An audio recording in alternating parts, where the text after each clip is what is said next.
Lives of the Presidents, told in words of one syllable, by Jean S. Remy. Chapter 20. James Abram Garfield. In rough log cabins, out of the midst of wild woods, we have read that 6 of our presidents were born. The 7th, James Abram Garfield, was born in Orange, Ohio, on November 19th, 1831. His father had built, with his own hands, their small, rude home, and it stood deep in the wild wood, whose trees would, at times, catch fire from the sparks thrown from the steam engines some miles off. Near the Garfield home was their field of grain. One day this caught fire, and in trying to save his wheat, the father of little James lost his life. It was a hard life to which he left his young wife and the 4 little ones. But she was a brave, good woman. She had to work hard, of course, and so did the boys. But the mother taught them from books as well. And little James was but 4 years old when he went to his first school. He was a tough, strong boy, and soon did a large part of the farm work. In the long summers he had the most work to do, and then in the winters he could go to school. He was a brave boy, for the school was miles from home, and his road lay through the deep woods, in which wild beasts roamed at will. But he went his way, and if he felt fear, did not show it. He had a great love for books, and late at night, with the big wood fire for his light, he would read over and over his few books. His mother had taught him to love the Bible, and this good book he knew well. But at last the time came when he was so old that he could leave home, and so help the mother more than he had done. The first thing he did was to drive mules on the towpath of the Ohio Canal. Here he earned $10 a month, but the men he met were coarse and rough, and the life rude and vile. So, with a sad heart, the young boy, fresh from his good home in the quiet woods, took what he had made here and went back to the place he loved.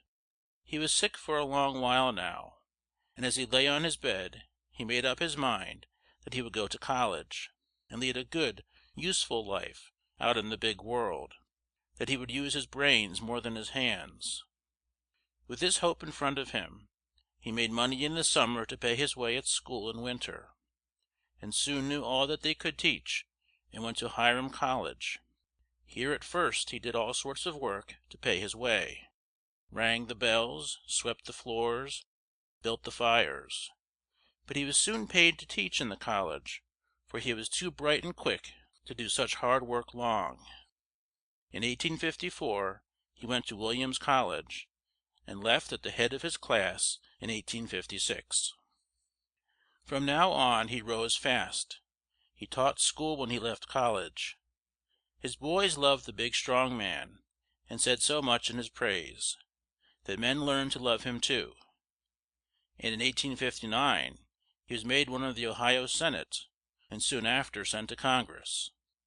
Then came the Civil War, in which he fought bravely. He won much fame in some of the great battles, and was made a general. He was a warm, close friend of Lincoln, and on the day of Lincoln's death, it was Garfield who spoke such calm, good words to a mob of men on Wall Street, New York, that he kept them from rash acts at this sad time. At the close of the war, Garfield was in Europe for a short time, and when he came home he was sent to Congress, where he kept his seat for a long time. In 1880 he was named for president, and took his seat in 1881. But there was a great grief in store for this land once more.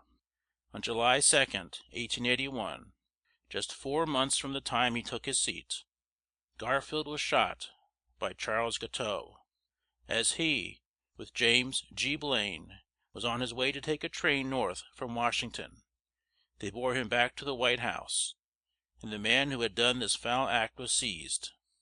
The whole land prayed for Garfield's life, but he grew worse fast, and it was thought best at last to take him to Long Branch, where it was cooler than in Washington. But the long hot months dragged on, and the sick man did not grow well in the cool salt air, as it had been hoped. In spite of all care, the President failed day by day, and on September 19th, 1881, the whole world heard with sorrow of this good man's death. The great men of the day wept side by side as Garfield lay in state in Washington, and men of note in all walks of life felt his death as a great grief. He now lies at rest in Cleveland, Ohio. Guiteau was hanged for the crime he had done, and it is but just to say that some thought he was not in his right mind when he shot Garfield. End of chapter 20. Recording by Greg Giordano. Newport Richey, Florida.